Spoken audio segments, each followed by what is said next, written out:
Hey, what's up YouTube? Today we're here to talk about the new GoPro Head Strap 2.0.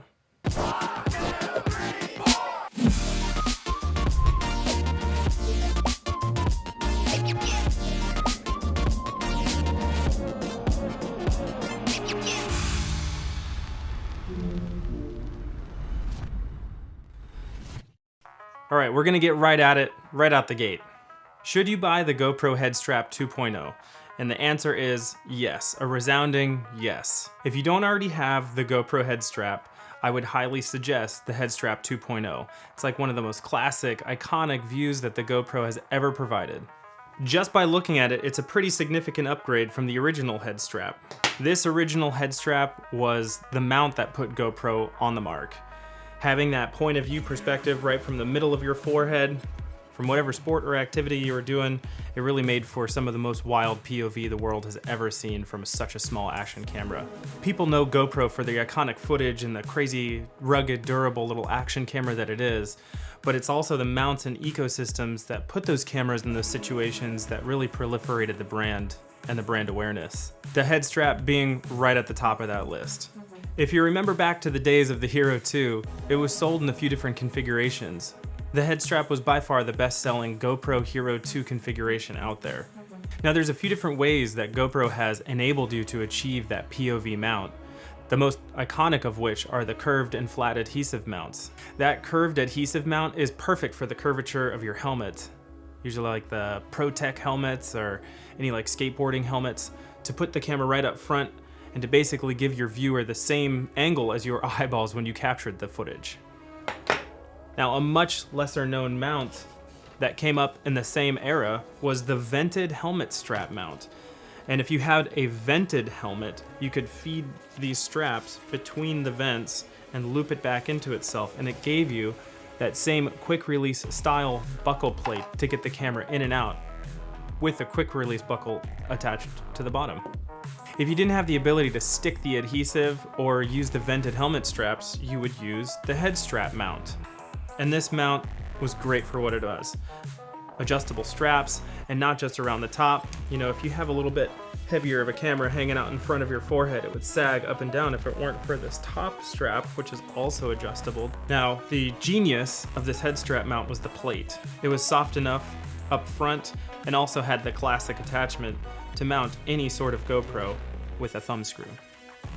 If you look at the key difference between the old head strap and the new head strap, it's basically a little bit better centered of geometry to reduce wiggle. The grips on the inside lining that actually touch your forehead are a lot more comfortable and grippy.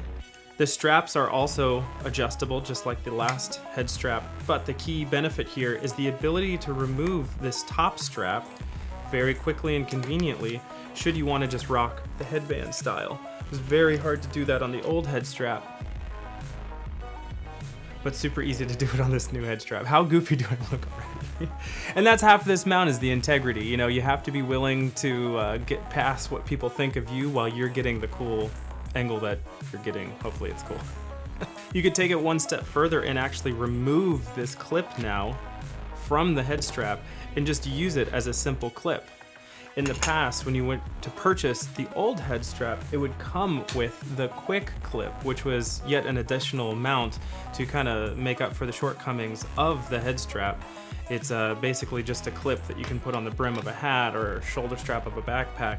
But now, instead of having two independent pieces, you get one clip that's integrated into the strap that comes with the head strap 2.0. Pretty clever.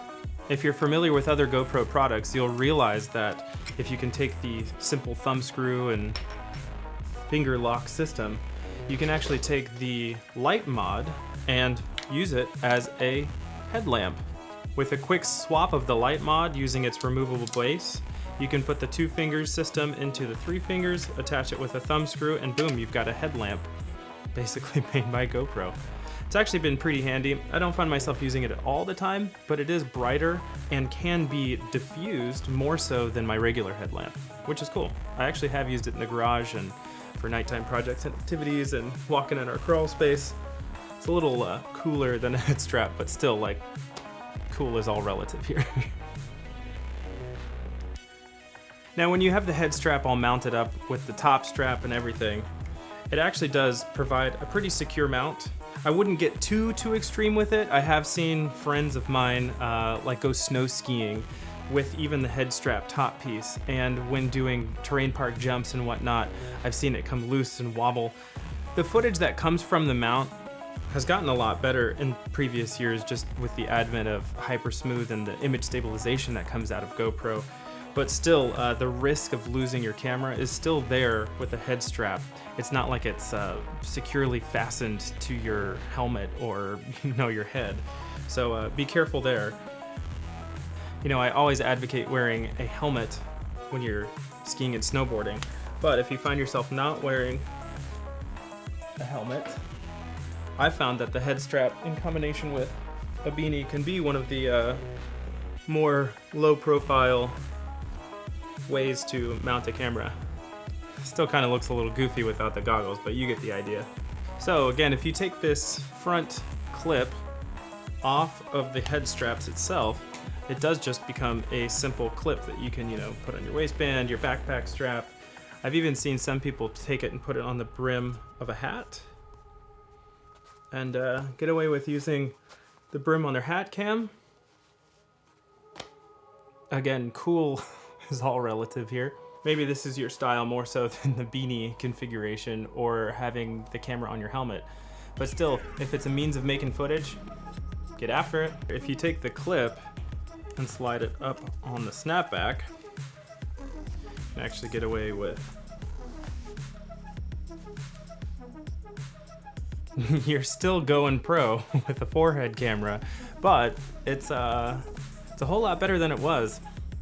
So getting back to the question, do you actually need this new head strap 2.0? And my quick answer is yes. If you don't already have a head strap in your arsenal, the answer is yes. It's a classic mount.